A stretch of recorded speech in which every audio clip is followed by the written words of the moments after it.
Hey, Lab Coat Agents, it's Tristan and Nick again. We've got Chris Waters. That's with two T's. Nick, Yeah, two did you teams. finish reading this damn book? Dude, I read it, but don't ask me any questions until I finish the technical aspect of sharing this into different groups. Hold on a second. All right. Yeah, Nick's going to share it in the meantime. We've got Chris with us. Chris, you're out of Austin, Texas. You have an amazing team that did a volume of over 120 million. That's pretty sick, dude. On top of that, you had time to write this great book. Now, it's not just another book for everyone just tuning in. This is a book that actually has practical content that you could just put into play every day for your team. I loved this book so much. I wrote it up. I wrote in red, highlighted it. This thing has so much stuff on it. I didn't tell you this, but there was a section in this book. What was it? The first 30 days. That was worth the whole read. What I did off of the first 30 days, I said, oh man, I should have been doing this for years. I created a whole onboarding process for 6 months based on that. So that in itself was beautiful. So thank you for the book. It's a pleasure to have you on here. And Thanks, I appreciate you having me. dude, anything you want to say to get started? Yeah, I mean, like I'm not here to sell books. I didn't really, I'm not trying to be like some, famous author or anything like that. Too late. What's that? I said it's too late for that. Yeah, but you know what I mean? Like, basically, like, I had my face to the grindstone. Like, man, I was just 7 days a week grinding. And, 3 years went by like that. And, I mean, I had my face down and wasn't even really paying attention to the results we were getting. I mean, I was, but I was just so freaking slammed. And I started having people tell me, like, hey, you did something really special here, like building and scaling a team in 3 years, netting $1 million after expenses. And, they said you should try to help other people to do that. And so a little over 2 years ago, I partnered with somebody in Amarillo, which is in the panhandle of Texas, small town. And I basically started, letting her essentially copy and paste all my systems and processes and lead generation campaigns and all the different things, and basically tried to help her like scale the team model even faster. And so anyways, in the first full year of helping her get ramped up, she grew her business 300%. She had been an agent for 10 years. She hit a ceiling. She was doing like around 30 deals. And in her first full year, she scaled to just shy of 100 transactions in her first full year of us working together. And so at that point, I was like, man, I think we're onto something here, because we're like in this really small town. Lots of people say Austin is this great place to be, and the environment was just perfect for you to succeed or whatever. So, Lori took off, like her business exploded. And then I partnered with somebody else after working with Lori for about a year. And this guy got his master's degree in farming. He's from Kansas. And he moved to Central Texas. He knew absolutely nobody, never sold a house, didn't know a single thing about Central Texas. And he met me. He had saw some of the advertisements I was running. And he was like, man, I want to build a team. I'm an entrepreneur. I shouldn't be in farming. Like, his whole family was farmers from Kansas. So anyways, I started working with him, and he started a team in San Antonio. So it was literally his 1 year anniversary of he and I working together this summer. And at the end of at month 12, he had his first month of 100,000 in gross commission dollars, and that's selling $200,000 houses. So Dude. $200,000 houses. So I was like, at that point, I was like, man, we are really on to something here. And so, Brad, who's my co-author on the book, Brad and I basically started like kind of journaling and outlining our roadmap of how we scaled the team. Mm-hmm. And we broke it down into 3 different stages of growth. There's what we call the early climb, which is like from 0 to 100 deals. Mm-hmm. The awkward teenager, which is like from 100 to 200, 250 deals. And then the explosive growth stage where you can go from like, for example, I went in 2012 to 2013, I went from 150 deals to 325. And I actually reduced my agent count. So it wasn't like I had tons of real estate agents. We actually decreased the size of our team and we doubled the business. So the book is broken down in the stages of growth. And the reason that's important is because it's about doing the right things in the right order. And the best analogy I can give anybody is, do you guys have IKEA where you are? Yep, IKEA? I do. Have you ever like put something together from IKEA and you have all these like extra bolts and you're like, shit. And then you get to the end of it and you're like, damn, I got to take this whole thing apart and rebuild it. Dude. Yes. Hey, you know what I tell my wife when that happens? I tell her, I say, they always do that. They always leave extra bolts. That's intentional. I thought they did give extra parts. Yeah. So like the thing is like you could be doing the right things, but do it in the wrong order and it's going to totally screw you up. And something interesting we found when we worked with like these two other people that we partnered with is that there's very specific strategies and tactics you have to implement, and they're drastically different from the early climb to the all the way up to the exponential growth. There's different systems, different processes, your organizational structure, like it changes along the way. And so, like basically, we just embraced massive failure through growing. Like every day we're getting our teeth kicked in when we were building the team.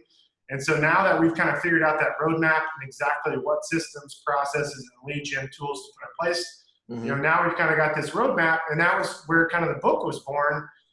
To really outline, how we did it. And it's basically all the things we were coaching Lori and Chad on when they were growing and building their team. Hey guys, I sometimes get diarrhea of the mouth and I don't shut up. So like, No, that's okay. So fire away with questions. I just want to say hi. I was busy like doing some technical stuff on the back end. I just wanted to say that what I love about the book is, there's a lot of books out there, that show you systems and so on and so forth. And a lot of them are great books. A lot of them, though, can really go over the average person's head. Like, we want, and if we don't understand it, it's hard to then become above average. And I was reading your book and I'm like, wow, this is, a lot of the things, Tristan and I talk about every day in lab coats, and a lot of things we're actually implementing. But I think as I'm reading it, I'm realizing, what? I should have implemented this before this, and I need to switch this around, and so on and so forth. And you talk about exactly the systems you're using, exactly the methods in which you're using them. And I find it to be really actionable and very easy to understand. And just because something's easy to understand doesn't mean it's not really great information. I think a lot of people get that twisted, right? Oh, this is so simple, right? But it really is like not that hard if you read this book and you take the outline like you've given it to us.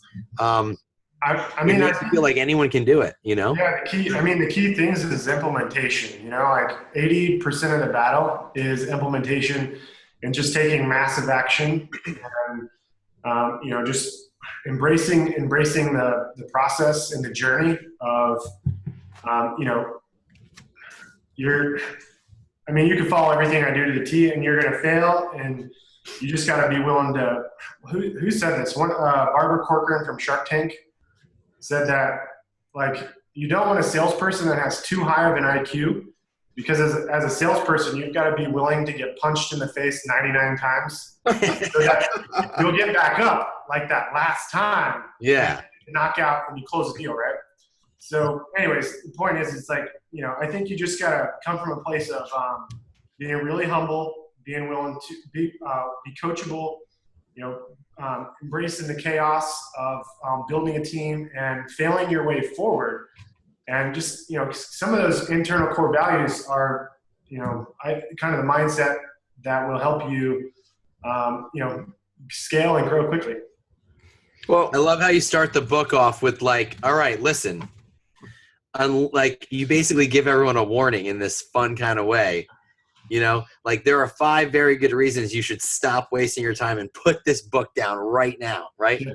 if you don't want to do this, if you don't want to do this, if you don't want to do this, stop reading this. If you don't want to build an amazing business and you don't want to put yourself to work, just stop reading it right now. And like, you get real with it. Like, even to the point where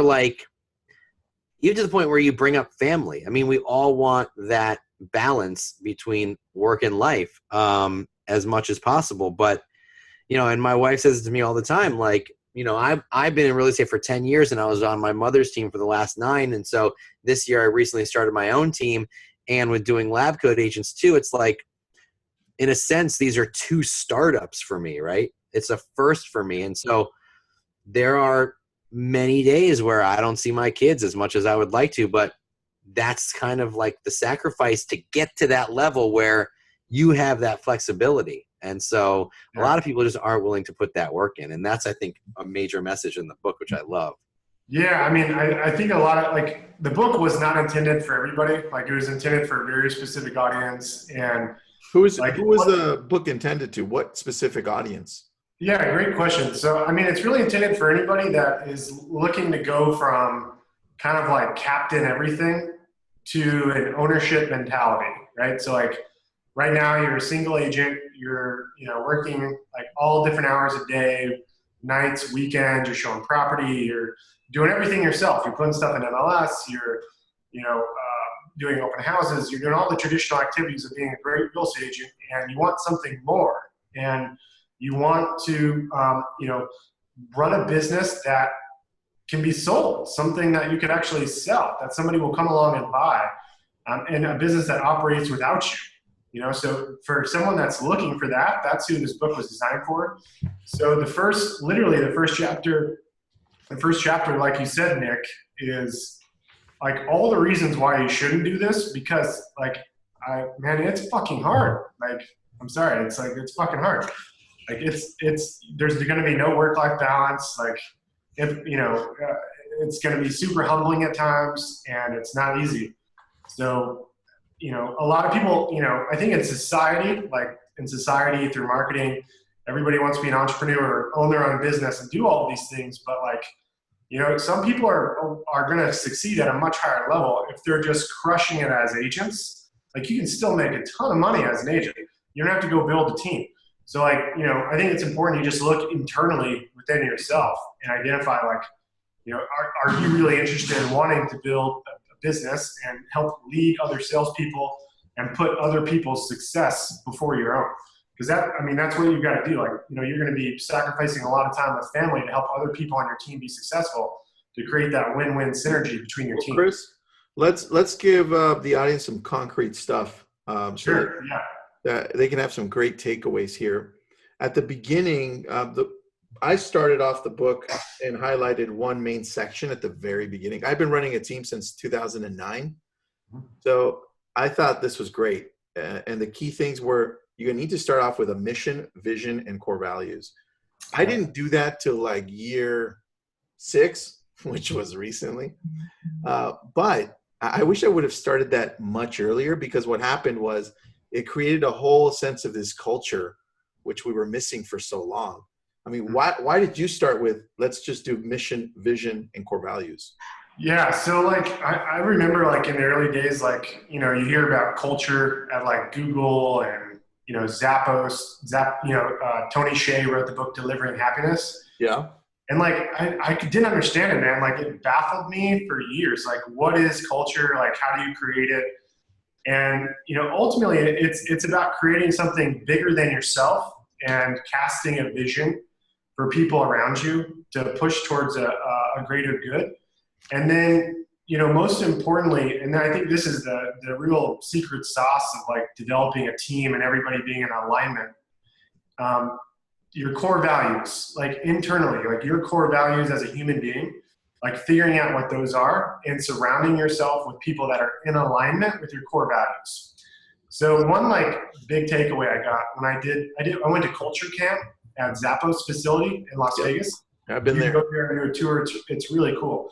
And one of the questions they ask in the interview process is, from a 1 to 10, how weird are you? That's one of the questions. How weird are you? And so, like, something the founders, like, just inherently this kind of said about themselves were they were kind of weird. Like, they were these kind of weird guys. Like, they were crazy smart. One of them went to Harvard. I think some of his other leadership people were at Stanford. So crazy smart guys. And, they are huge tech guys, but they would go to raves and like do all kinds of, crazy stuff. But they also worked really hard, and they would pull like crazy pranks when they would hire new employees. So like they would tell new employees on their first day that they started that day happened to coincide with the costume party at the office. So everybody would come in on their first day dressed up in a costume, and they would put everybody in the front of a room, and make everybody like introduce themselves, say a little bit about themselves. So here's a good little nugget.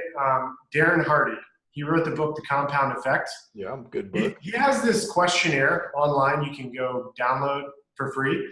And it's called the Core Values Assessment by Darren Hardy.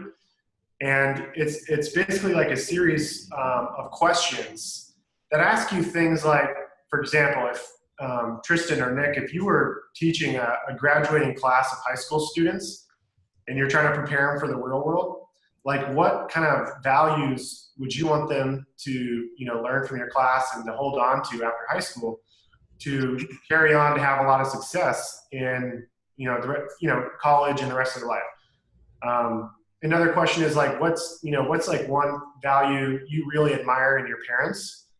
So I know this this stuff sounded like so, stupid. Like I remember being a single agent, and I was like, what's the point of like vision and mission and core values and stuff, especially as a single agent? Yeah. And the thing is like, once you've kind of built that foundational DNA of your company, like, what it is about yourself, your core values, your mission, your vision, and you start casting that to other people, you're going to start attracting people into your organization, So that's why it's so key. And like, it took me forever to figure it out. And if you're going through that process and maybe you're thinking like, I'm a single agent, this is stupid, I don't need to do this right now, or culture is unimportant, or, culture is some invisible, intangible thing. Like, I mean, I would challenge you to go do a tour at the Zappos facility so you get a feel of like what culture does, because it really connects the people on your team, and kind of creates, this amazing atmosphere and family environment. And you won't have crazy turnover with people if you are implementing kind of this foundational stuff of mission, vision, and core values. So true, man. So there's one other little nugget I'll throw out to everybody is there's a guy named Vern Harnish, and he wrote a book called Mastering the Rockefeller Habits. Yes. That's why it sounded familiar. And then he also wrote one recently called Scaling Up. And Vern Harnish, he's basically got like kind of a coaching and training platform, or it's called Giselle's Institute, and he teaches like the boards of Fortune 500 companies. Like he comes in as a consultant and helps people with their quarterly and annual strategic planning, and I think he sits on the board of a couple different large Fortune 500 companies. Mm-hmm. So anyways, my point of bringing up Vern is online you can do a Google search for what's called the one-page strategic plan. And so I ran across this document, and it's a great document to help you really, identify the foundational DNA of your business, mission, vision, core values, and then outline your kind of big, hairy, audacious goals, your 10-year goal, and then look at what's your 3 to 5 year goal, and then what's your annual goal. Kind of the general rule of thumb is most people will overestimate what they can do in 1 year, but they massively underestimate what they can do in 10 years. And so to help kind of mitigate that, basically with the one-page strategic plan, it helps you get like crystal clear over like what your specific actionable items need to be per quarter, every quarter, to hit your 1 year goal, which will ultimately hit your 5 year goal and 10-year goal. So they call it tactical operating priorities. So for anybody listening to this, like real estate agents, like we are like the biggest magnets for people like trying to sell us shit. You know, like lead generation systems. I mean, shit, my freaking book. I mean, all this stuff. We're always constantly getting stuff thrown at us to buy. There's always some new shiny object. And so if you can like live and die by this one-page strategic plan, and you develop your quarterly tactical operating priorities, and you literally get that stuff like laminate it and keep it in front of you at all times. Whenever you get distracted with some new shiny object or you learn about something new, you'll know, hey, look, this is my plan for the quarter, and I'm not going to add anything to my bucket for the next 3 months. And then when I do my quarterly review, that's when I'll like reevaluate things and see if maybe this new tool or new system could help me in my business. Chris, there was one quote that a friend of mine told me last week, which just you reminded me of, and I wrote it down. My friend Sharon, if you don't know Sharon, he's the president of TELUS in California. He said, when you don't have a strategy, everything looks like an opportunity. And that stuck to me. Wow, that's really, I love that. I was like, crap, that's like, I can't believe that was said in one sentence. I was like, that's everything you just said. I put up the PDF there so people can download it, but that's pretty brilliant. Nick, do you have anything to add on that? I love that quote because if you don't know where you're going, you're just going to go every which way. And so it makes total sense. Hey, Tristan, that kind of sounds like you and me. No, dude, totally. Hey, I'm gonna throw out a freebie for everybody. So the one page strategic plan was kind of just built for like any type of business, like service or like a product business that may have inventory. Okay. Like goods on a shelf. So we basically like had to modify the one page strategic plan. And so if whoever buys the book, I will send you a copy of our modified version of the one page strategic plan. And it's specific to the real estate industry and specific to teams. And like, it breaks down, like, for example, all the financial metrics that you should be tracking. So if anybody that buys the book, I'll send you a copy of our modified version of the one page strategic plan. So you just, shoot me an email. And if you buy the book, I'll get a notification and I'll know to respond with, even if they buy it on Amazon, they can buy it on Amazon or no? So we don't have it on Amazon yet. Where can we buy the book so I can get the link? So it's wirbook.com. Book. WRIbook.com. It's WIR. Stands for Waters International Realty. So what I love about the book, and I posted this up yesterday in the group, obviously there's a book out there called The Millionaire Real Estate Agent, which has been, basically the Bible in how to build and grow your team, right? And so, I follow some of those models in that book, but not to a T, just because to me, it's a very complex book. It's not a book that you can sit down and really read through and absorb it in an easy way, basically in a one-off, and you shouldn't do it in a one-off, obviously.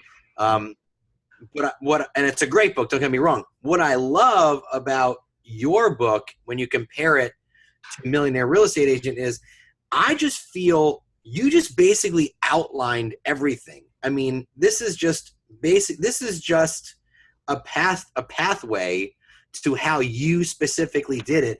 And a lot of the things in here are things that a lot of us are already doing. It's just a matter of putting it in the right order. And when I was sitting down and reading this, I basically could read it from cover to cover, right? You could flip around and, do what you need to do. But when you sit down, you start from chapter 1 and get to the last chapter. I mean, you've just given us a roadway to how you did this in 3 years. And it's so easy to digest. And, if I had to pick, I would honestly, and by the way, Chris didn't pay us $1. He just sent us a book. I just want everyone to know that. Yeah, Single penny. So I'm giving him my heartfelt testimonial. I prefer this book. I just do. And I think that a lot of people will see that when they read it, because it literally is like, here's how you get from point A to point Z. It's all right here. What do you think, Tristan? Dude, you took the words out of my mouth. I think what I enjoyed the most about this book is that it flowed from one practical thing to another. Exactly. That's a good. Everything is so practical and actionable, and things that many of us are doing, but we're not doing it in the right order, and we're not doing it consistently.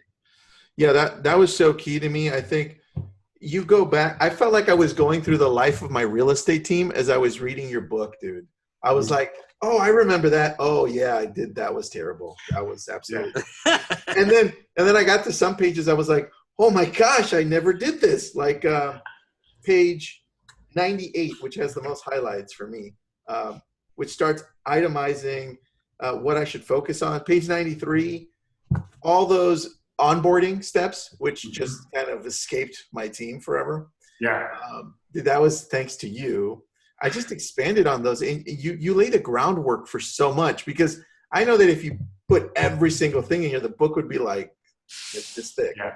But you gave us the most important parts. I love how you towards the beginning of the book you put set expectations clearly and set them early. I wish I could go back to younger Tristan and say, hey, dude, tattoo that on your forehead, because that's like the most important thing ever. Yeah. And so things like that were so important, man. I appreciate those kind words, guys. And I appreciate y'all pushing, talking about the book and throwing it out to your audience on lab coats. There's lots of actionable stuff in there, and it's going to take you a couple of years to like implement everything in there. Yeah, well, that's the cool part, man, because you also started this whole new thing where you're going to kind of like franchise teams, which is a perfect segue into it. You made a blueprint, right? This is the blueprint. Yep. Those are my cards there. You made a blueprint, and now you're in essence saying, hey, guys, you don't have to do this all on your own. I can plug and play my systems in for you. You can create a team in any part of the United States, and I can help you run it. So can you tell us about that? How does that work? Because it was the first time Nick and I actually heard something like that. Well, by the way, so a couple people are asking what the name of the book is. It's called The $1 Million Real Estate Team. That's what the name of the book is. A couple people are asking on Facebook. Perfect. So just like you were saying, Tristan, like with each topic in that book with like the actionable items, I mean, I've got like a 3-inch manual and like an entire online training platform we had to build for each specific module of building out a team. So for example, we've got a ramp up program for buyer's agents, a 30-day ramp up for buyer agents, a 30-day ramp up for listing agents, a 30-day ramp up for inside sales, 30-day ramp up for our operations team, so listing managers, closing coordinators. So we built out this online training platform that's video-based, and then we actually have quizzes that are attached to this online training platform. So our agents, we can track their user activity, and then they have to take these tests certifying they've completed the whole training platform for those specific modules for their specific role. And then we've got, like the traditional like training binder you would get in a classroom setting that basically, you could hire a trainer, for example, to join your team, and anybody could teach this stuff once you've taken them through it a couple times. So we basically, spent the last several years like building out these hard assets to where you can literally, somebody like Chad, for example, in San Antonio, he literally just copied and pasted everything we had built out. And that's what's helped him grow so fast. I mean, he's selling $200,000 homes, and he had his first month on month 12 this past summer, and he did $100,000 in GCI. And he's not from San Antonio, never sold a house there, didn't know the roads, nothing. So, I was telling you earlier about this gal named Lori in Amarillo. She has 4 kids. She's crazy busy. And so, she literally was able to copy and paste every one of our systems and processes. So there was no guessing. Like, she wasn't like wondering, what about this? Or should I test this? Or should I test this? Like, I've already failed at it 100 times, and I've tested it 100 different ways, and I know what works and what doesn't. So it's a proven, repeatable system to help people build a team model and scale super, super fast without wasting a lot of money. So I talked about in the book, like I remember testing direct mail, and I should have gone out and hired like a coach and somebody that had mastered it. Instead, I tried to test it on my own, this direct mail thing, farming a neighborhood, and I wasted $250,000 on direct mail. I mean, I was doing like this crazy campaign. I was hitting them every week for 8 weeks. I scaled it back to every other week, and then I went to once a month, and like my results were terrible. And then I finally connected with somebody that was like a master at farming, and he did it at a really high level, 20 to 30,000 homes he was farming. And I started learning about how important it was to like integrate different calls to action, how to get people to engage with you through postcards, to get them online, to get their information. So like every single lead generation system works, but there's a formula to make it work. And so I've already been through that excruciatingly painful process of figuring that out, and I've wasted tons of money and hit my head against the wall a gazillion times. And so, if somebody is listening to this, they want to build a team, they want to scale really fast, I have the entire framework, every single asset. You can literally copy and paste it. So Chris, how does it look like if somebody wants to join your, I guess, would you call it an expansion team, or what would you call it? Yeah, great question. So like there's a lot of people like throwing around the word expansion and all this stuff. And so the way we're doing expansion is different. I didn't want to own any part of their business. I just wanted to help give them all of the deliverables and all the assets, and then help them in terms of coaching. And like, for example, bringing like Lori and Chad came to Austin for 2 weeks. We spent 2 weeks helping them implement all of these things and connecting them with all the right people to make sure everything got implemented correctly.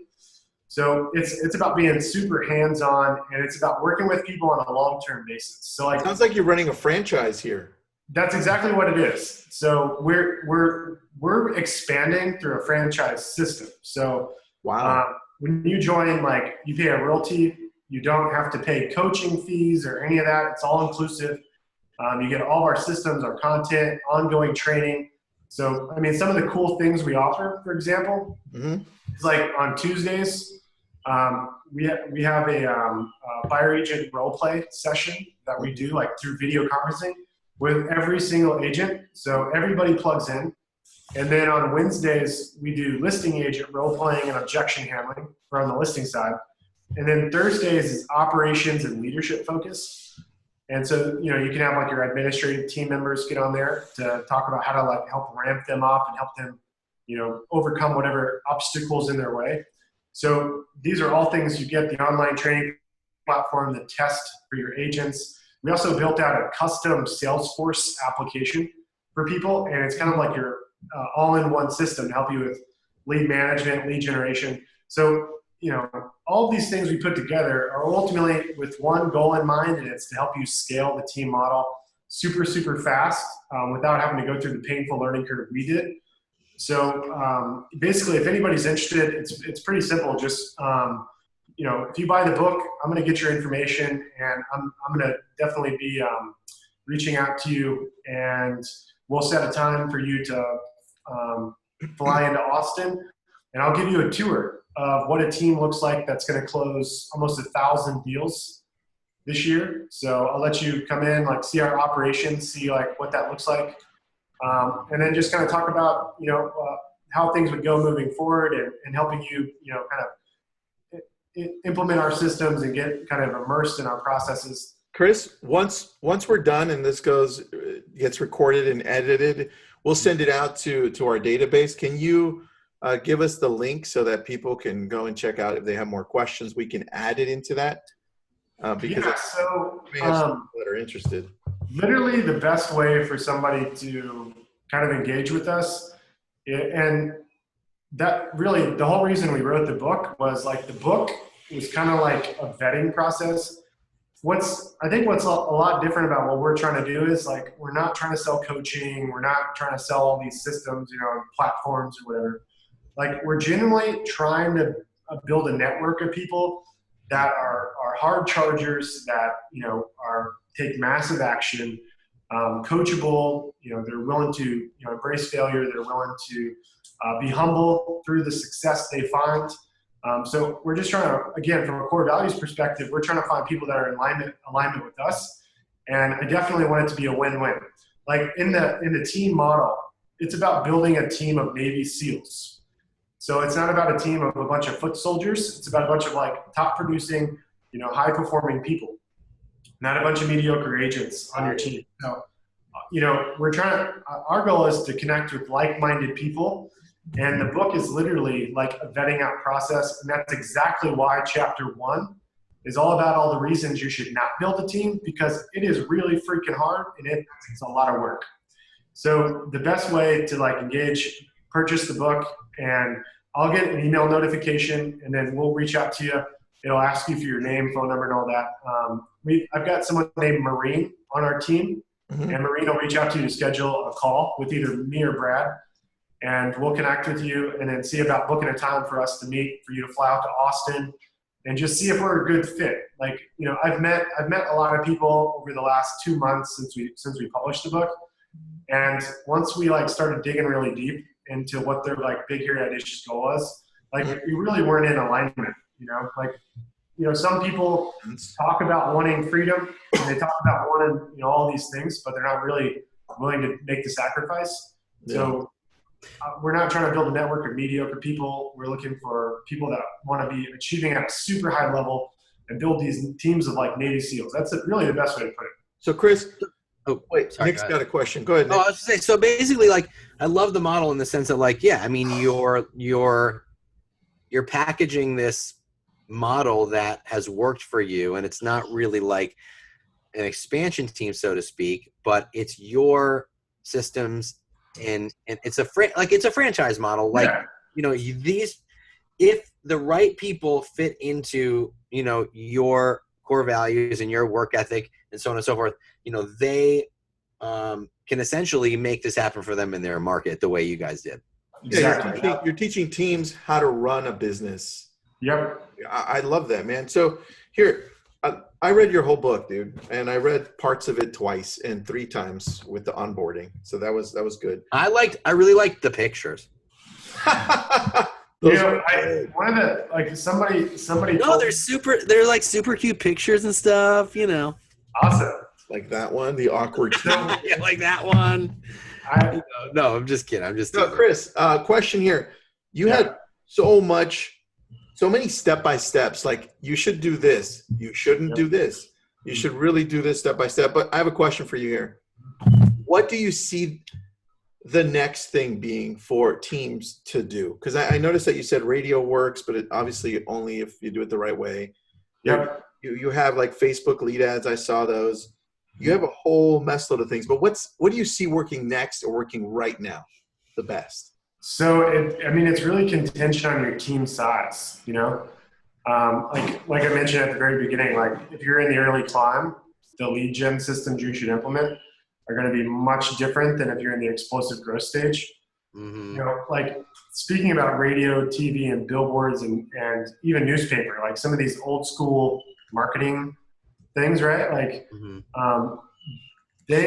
those things work incredibly well. But if you don't have a big team to manage the leads and you don't have like a big cushion of cash and core capital to be able to manage the cash conversion cycle of how long it takes to like get that system working and build enough brand impressions to the audience you're advertising to, like you're going to quit because you're either going to run out of cash or you're not going to be able to keep up with the leads. So if you're a single agent, the very first step you should take is assess your business and identify what are the things you're doing really well.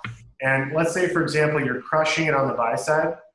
My advice would be to shift your focus to the listing side and hire a showing assistant, like on an hourly basis, to go and help you show property. That way, you can focus on going on listing appointments and creating listing appointments through prospecting, and then actually going on those appointments. So like that's the number one thing you got to be doing is building up your listing inventory. That's the first domino to knock down. And so there's a lot of ways you can do that. You can go after expireds, withdrawals, for sale banners. You could do Facebook ads targeting sellers through home valuation requests. But bottom line, you need to be building up your listing inventory and delegating your buyer agent leads. And you can do that either through a showing assistant, or if you've got tons of business, maybe you go hire someone you trust and you put them on like a small salary, and then you give them like a small commission bonus for every deal they close. Chris, there's a question here from the audience. It comes from Michelle Georgie. I hope I'm pronouncing that right, Michelle. It says, I'm a new agent working independently under Keller Williams. Is this content pertinent to all agents or just someone building a team? I'm still taking notes, but curious. Yeah, great question. So excellent question. I think a lot of the book in the early climb, like all the steps we talk about in the early climb, is super applicable to somebody that's a brand new agent. It'll give you kind of like an overview of, some of the early lead generation systems you want to put in place.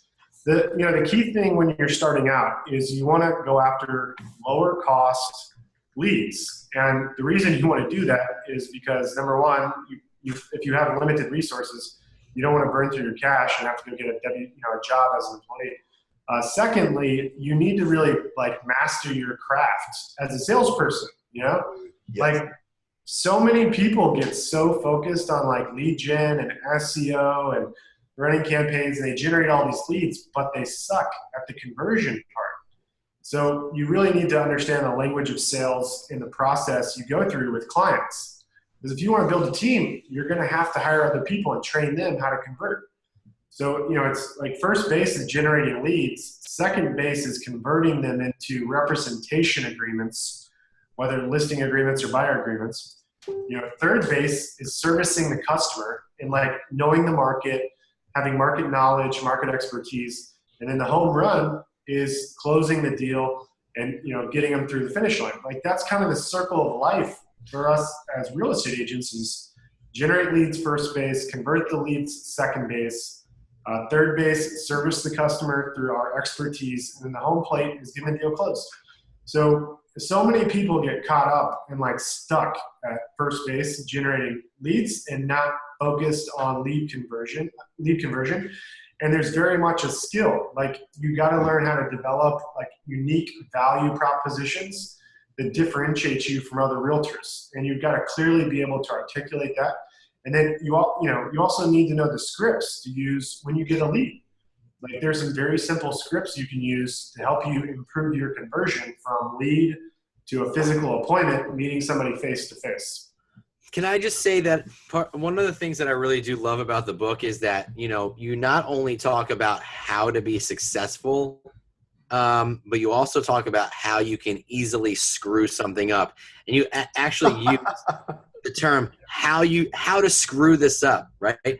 So you talk about here's how you do it right. And then you also interject about, and here's how you do it wrong, right? And this is kind of what you went through. So an example, you say how to screw it up on page 126 is about how you had this great buyer agent. He was on his way to being, a team leader for the buyer agents. And then, in his second year, he had some personal pitfalls that he had to pay attention to. And so his production slipped and his productivity slipped and he stopped showing up.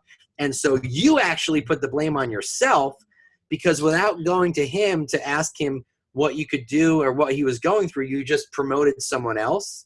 And so you felt like the right way to go about that was to go to him and talk to him and sit down with him and find out what is going on behind the scenes instead of just going to the next person and promoting him when clearly that guy had proved himself and there was something not right. So I love that, communication is key. And you actually said here, look, I didn't communicate, and so you took the blame. And so a lot of us easily blame other people, right? And so I think the way to screw it up is you got to look at yourself first and see what this person might not be performing. And it might not be them. It might be you. So I love that you put that in there. It's really powerful stuff. Yeah. I mean, in the book, all these systems, lead generation systems and different things we use, I'm not getting paid to push these products. And I personally, we use them right now. There's stuff we're using right now.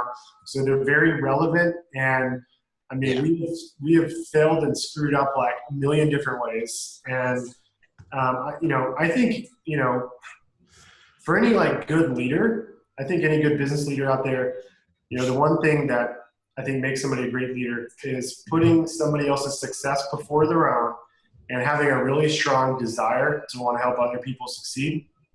And, something I learned very quickly, well, not quickly, actually, I think I screwed this up for a couple of years, is that I found myself frequently wanting people to be more successful than they wanted to be for themselves. So I personally wanted them to sell 30, 40, 50, 60, 70 homes in a year. But inside, they didn't actually want to sell that many houses. They were quite content making $70,000, $80,000. The thing I found is people tell you they want to make 100,000 or 200,000 or 300,000, and then when they start making money and they start making 60, 70, 80, 90,000, they start getting comfortable. And so I think a big aha for me was you can't somebody's desire to want to succeed has got to be equal to or greater than your own as a leader trying to help them. If you're going to help coach them to have success, it's kind of like an alcoholic, like somebody that drinks. I'm not an alcoholic and I've never been to AA, but I would imagine somebody that's an alcoholic or a drug addict, if they personally don't want to overcome that addiction, nobody's going to convince them to stop doing drugs or alcohol, right? It's got to internally come from within. And so that's actually one of the most important things I learned in building a team. And, we talked at the very beginning about the 30-day agent ramp-up program. Yep. The 30-day agent ramp-up program was not intended to be a system that keeps everybody in your organization. I fully expect in the first 30 days to lose half the people in those first 30 days. And then by the end of day 90, I expect to lose the third person out of the fourth. And I'll have one key person out of four actually stick with me. So that's all you really want. I think the biggest misconception is, well, for me at least, towards the beginning of building a team, I felt so bad losing agents. I was like, what did I do wrong? Oh no. But then as I grew and matured as a team, I'm like, oh good, they're gone. Because I only want to keep those people that abide by the culture that we've created. Yeah. Because it spreads. Yep. And that boils down to setting really good expectations. So when people start and join our organization, we tell them at the very beginning, the first 30 days, it's an extension of the interview process, and the performance standards that are going to get put in place are very high. So week 1, week 2, week 3, week 4, very specific performance standards that have to go in place. And if people don't meet those, they're off the team. What's interesting is half the people end up leaving on their own in the first 30 days because they say, man, I had no idea this is what real estate was all about. I didn't realize I was going to have to be prospecting on the phone, building a pipeline, following up with people religiously. I didn't think that was how the business worked. I thought I just got to show property, do open houses, and meet with homeowners, and, it's all, fun and games. But there's a real discipline of what actually drives the business, and it's managing your pipeline, the prospecting piece, getting really good at your conversion skills. So in the first, have you guys ever seen that movie with Demi Moore called Dangerous Minds? And she's training to be a Navy SEAL. Wait, which one is it? Is it? I'm sorry. No, Michelle Pfeiffer? No. Okay, two things. Dangerous Minds is the one about the school, right? Yeah. Okay, so two things about the movie Dangerous Minds and then the movie G.I. Jane. That's G.I. Jane. Yeah. So in the movie G.I. Jane, people ring that bell when they go through Navy SEAL training because they're piecing out, right? And so you should think about your first 30 days the same way. You don't treat your first 30 days like you want to keep everybody in there. If you want to build a big box brokerage with hundreds and hundreds of agents, yes, it's all about agent count, not about agent productivity. If you're building a team, it's about agent productivity, not agent count. So your first 30 days set crazy high expectations. And so just don't feel bad if people ring that bell and peace out. Like you're looking for the people that are going to, make it and will exhibit the habits they're going to need to find success. So the second thing I'll bring up is, so in that movie, Dangerous Minds with Michelle Pfeiffer, Mm-hmm. so here's another great book recommendation for you. There's a guy named George Anders that wrote a book called The Rare Find. And this dude dedicated like 30 or 40 years to like going into all these different industries and trying to figure out what makes people tick and be like crazy successful. And so he talks about the real life Michelle Pfeiffer. So Michelle Pfeiffer, she's in the movie Dangerous Minds. She is a teacher for an organization called Teachers for America. And Teachers for America is a nonprofit, and it was a failing organization in the 70s and 80s. And then just to give you a little bit more context, Teachers for America was hiring all these kids out of like Harvard and Yale, because all these kids came from wealthy families and they didn't need money, and they were putting all these kids in like the worst schools in America where kids are like, there's drugs and gangs and all this stuff. And, so these like super bright minds were going to Teachers for America, and they were putting them in these really rough schools. And for almost 2 decades, the organization was failing. And then they hired somebody that wasn't from an Ivy League school. She actually was in the military, just like the movie Dangerous Minds, Michelle Pfeiffer. And the real world Michelle Pfeiffer, she crushed it. Like she got like, almost her entire class to graduate in this like terrible, terrible school where there's drugs and crime. And so what George Anders says in the book, The Rare Find, is the interview process. Like when you interview somebody, it's total bullshit. Like, yes, you're going to like find out some very simplistic things. Like, is this somebody you could imagine going meeting with your clients that you send them, or your leads or referrals you send them? So like on the surface, yes, the first impressions, all those things, really good. As a real estate agent, like first impressions are important. But, we all know like the money is made in a follow-up and, way beyond the first impression. You can't fake market expertise or your ability to differentiate yourself. All right. So closing comments, Chris, you've got a few minutes here. What do you want to tell us? Yeah, I think like bottom line, I'm not here to sell books. Like the book was intended for a very specific person, and it's a vetting out process for people that are interested in building a team. And if you are, we've developed a repeatable system. We've helped 2 other people in 2 totally different markets scale a team, grow 300%. One guy from 0 to almost 100 closings in his first year. And if you want to prevent from running into all these roadblocks, and you want kind of like the shortcut to be able to scale and grow your team faster, we've developed all the systems and processes, and we know exactly what to put in place and when to help you do that. And, I'd love the opportunity to meet anybody that kind of fits that mold.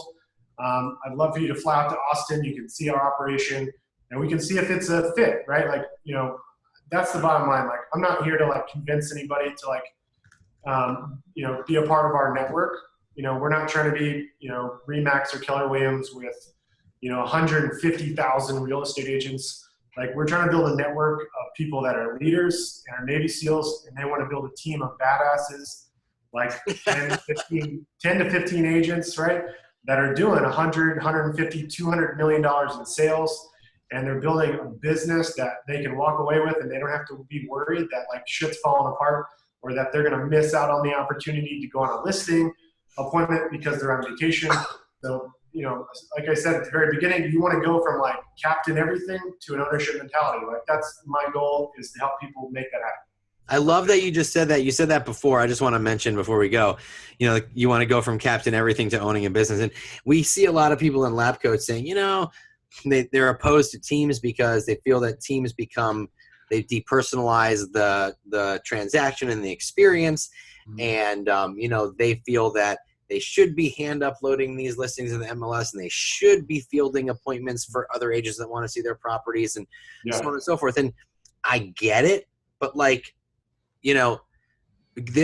one of my favorite people and one of my favorite books is The Go-Giver by Bob Berg. And, one of his laws is basically you we have to serve people. You know, we can only serve so many people until we start to grow. And the more you grow, the more people you can serve and the more efficient you can become if you have the right systems in place. And that's really what it's about. It's about serving more people, giving them an experience they won't forget. And just because you're a larger organization doesn't mean you can't be personalized and have that, you know, that personalized experience. I mean, some of the biggest companies on the planet feel like you feel like you're at home with them, you know? Everybody's automated and everybody has a job to do, and we don't have to be the jack of all trades. So I love that mentality. There's a guy in Dallas that's super successful agent. He built a team, and I want to say he does like 400 or 500 transactions, and he actually sold his team to Berkshire Hathaway, and his name's Russell Rhodes. And the name sounds really familiar, actually. So like, the reason I bring up Russell is like, you know, he's a great example of like the team model and like how you can have a big business and it can still be very personal. Right. So he's like, I think he's going to close like 500 homes. His team's going to do like 500 closings this year. And that's a team of like, I think 7 or 8 salespeople and then like 7 or 8 admin. Very efficient. And like, I think it's like 60 or 70% of his business is referrals. Wow. So like, you don't get referrals by not having like a great system in place, you know, to create that personal touch. And that, you know, we talk about in the book, like this thing called our raving fan program. Yeah. And so our raving fan program is a way to stay connected to our past clients in a very systematic way. So there's things we do that are quarterly. Like for example, Thanksgiving, we do a big pie giveaway. In the springtime, we like rent out this huge space at this local AAA baseball stadium, and we give tickets away to like all of our past clients. We throw a big party there. You know, so we have these quarterly events, and then, you know, we also have these things called micro events that we do once a month, and we invite people to the office, and we do these like really cool things, like have face painters come in, and like we have one coming up next week, and we have people bringing zoo animals in our office. And so it's a great way to like engage families, to like get families to come into your office and like create a reason for them to come see you. You know, it's really hard to go like knock on 100 doors across an entire city. So if you can create something in a centralized location and give people a reason to come see you, it's a scalable way to create that personal touch. So awesome. Anyways, guys. Well, Chris, this has been amazing. If anyone wants to check out the book, they can go to WIR. Put it up there already. Oh, it's I'm just repeating it. You know, is it WIR.book? No, just WIR book. WIRbook.com. The $1 Million Real Estate Team. It's a really easy read, but really actionable. Lots of highlighting going on in my copy and Tristan's as well. So, you know, you look, check it out, man. There's a lot of great stuff in there, so we recommend it. We're gonna be on, Chris. We got to come visit you in Austin, buddy. Dude, come on, man. I want to come visit you guys in SoCal. Oh, I'm not in SoCal. Well, I'm in New Jersey. You don't want to come to New Jersey, buddy. Trust me. You do want to come to SoCal, though. You know what? Yeah. Forget. Hey, are any of you guys going to the NAR event? In Chicago? I don't think I'm not going to make it this year, no. Couldn't make it, man. But, hey, where is it next year? I have no idea. Me either. But we'll figure out, you know, obviously we go to Austin for Mega Camp usually, but we should go down there and check out your team and like. Dude, I'd love to have you guys. My whole family, my dad's side of the family is up on the East Coast, like around Boston. Yeah.